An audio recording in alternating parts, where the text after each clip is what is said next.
জয়গুরু। দয়ালের আতুল শ্রীচরণে আমার প্রণাম। আপনাদের আন্তরিক আনন্দিত জয়গুরু। কি এমন খাবার যদি রোজ নিয়মিতভাবে আমরা খাই তাহলে আমাদের অসুখ বিসুখ অনেক কম হবে।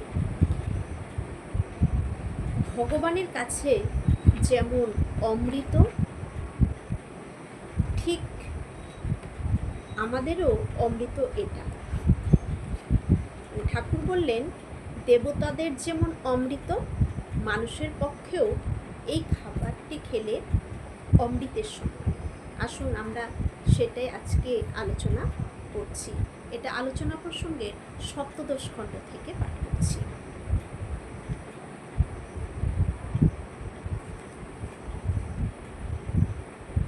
পূজনীয় বাদলদা এসেছে। শ্রী ঠাকুর তাকে কথায় কথায় বললেন, পান্তা ভাত পচলে এখন গরমের দিন এই খাবারটি আমরা যদি খেয়ে থাকি আমরা খুব ভালো থাকবো, আমাদের স্বাস্থ্য ভালো থাকবে, পেট ভালো থাকবে। যে পান্তা ভাত পচলে নুন, লেবুর রস ও কাঁচা লঙ্কা দিয়ে সেই জল রোজ খাওয়া ভালো। ভাতটা রাত্রে এটা কিভাবে খেতে হয় সেটা জেনে নিন। আর যেটা ঠাকুরের দেবতাদের অমৃত এবং মানুষের কাছে মানুষের যেটা অমৃত সমান সেটা পরে বলছি। ভাতটা রাত্রে ভিজিয়ে রাখতে হবে, কিন্তু হাঁড়িটার মুখ বন্ধ থাকবে না। এমন একটা জাল দিয়ে দিতে হবে মুখে, যাতে ধুলোবালি বা পোকামাকড় ভেতরে না যেতে পারে, অথচ বাতাস ঢুকতে পারে হাঁড়ির ভেতরে। পরদিন সকালে ওটা খেতে হয়। আমানিতে বি ভিটামিন, এই খাবারটাকে আমানি বলে। এটা প্রচুর পরিমাণে ভিটামিন বি পাওয়া যায় এই খাবারে। আর লেবুর রসে ভিটামিন সি থাকে। লেবুর রস দেওয়ার আগে পান্তা ভাতের জলটা যদি টক হয়ে যায় তাহলে লেবুর রসটা দেওয়া যাবে না, তাহলে ওটা নষ্ট হয়ে যাবে, ওটার যে উপকারিতাটা সেটা নষ্ট হয়ে যাবে, তাই সেটা দেওয়া যাবে না। আর ঠাকুর খেতে বললেন, শ্রী ঠাকুর কথা প্রসঙ্গে আমাদের সবাইকে নিয়মিতভাবে এই খাবারটি খেতে বললেন। ঠাকুর বললেন, এই খাবারটি যদি কেউ নিয়মিত খায় তাহলে অসুখ বিসুখ খুব কম হয়। এই অমৃতের মতো, দেবতাদের যেমন অমৃত, মানুষের পক্ষেও এই খাবারটি ঠিক অমৃত।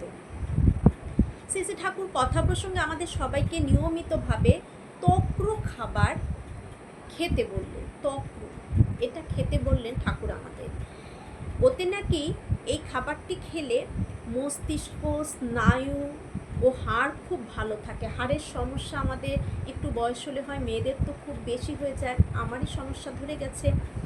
স্নায়ু, নার্ভের প্রবলেম, এখন সচরাচর সবার নার্ভের প্রবলেম হচ্ছে। আর এই খাবারটি খেলে মস্তিষ্ক, স্নায়ু, হাড় খুব ভালো থাকে। নিয়মিত খেলে অসুখ বিসুখ কম হয়। এই অমৃতের মতো, দেবতাদের যেমন অমৃত, মানুষের পক্ষে তক্র তাই। তক্র কিভাবে তৈরি করবো আমরা, তক্র খাবারটা কি, এটা কিভাবে তৈরি করে আমাদের খেতে হয় সেটা শুনে নিন ভালো করে। তক্র করতে হয় 3 ভাগ দই, 1 ভাগ জল একত্রে মিলিয়ে। ধরুন 1 গ্লাস তক্র আমরা বানাবো, সেই গ্লাসটা যে পরিমাণটা মাপটা, সেখানে 3 ভাগ আমরা দইটা নেব আর 1 ভাগ জল, এটাকে ভালো করে মিশিয়ে নিতে হবে। ঘেটে ননিটা তুলে ফেলে নিতে হবে, মানে এত ঘাটতে হবে, এত ঘোলটাকে এত পরিমাণে, এটা তো একটা ঘোল, তক্র মানে ঘোল, এটাকে এতটা পরিমাণে আমাদের ঘুরতে হবে যে ওপরে একটা ননি পড়ে যাবে, যেটা মাখনটা পড়ে যায় সেটাকে তুলে ফেলে দিতে হবে। কিন্তু ওই মাখনটাকে তুলে ফেলে দিতে হবে, বা একটা পাত্রে আপনি আলাদা করে রেখে দিলেন। রেখে দিয়ে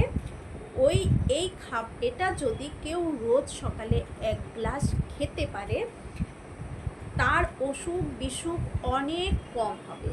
মানে এতটাই তক্র অমৃতের সমান। ভগবানের, দেবতাদের যেমন অমৃত, মানুষেরও ঠিক অমৃত হচ্ছে এই তক্র। তাহলে এটা অবশ্যই আমরা খেতে পারি। এটার কোনো খরচা যে খুব বেশি তা নয়, আমরা ঘরে পেতে যে দইটা হবে সেই দইটা দিয়ে আমরা এটা কিন্তু বানিয়ে পরিবারের সবাই খেতে পারি, তাহলে আমরা ভালো থাকতে পারি। এই ভালো থাকার এই যে ছোট ছোট ঠাকুর খাবারগুলো আমাদের খেতে বলেছেন, এইগুলো খেলে যে ভালো থাকে, কিন্তু তবুও আমরা এগুলো খাই না, এগুলোকে পাত্তা দিই না, তাই আমরা নানান রকম অসুখ বিসুখে ভুগছি।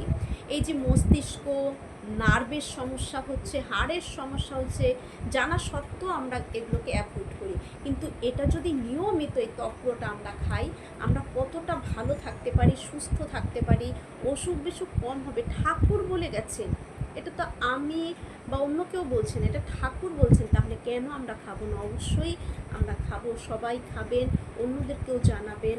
সবার মঙ্গল প্রার্থনা করি। প্রভু শ্রীচরণে সবাই ভালো থাকুন। জয় গুরু।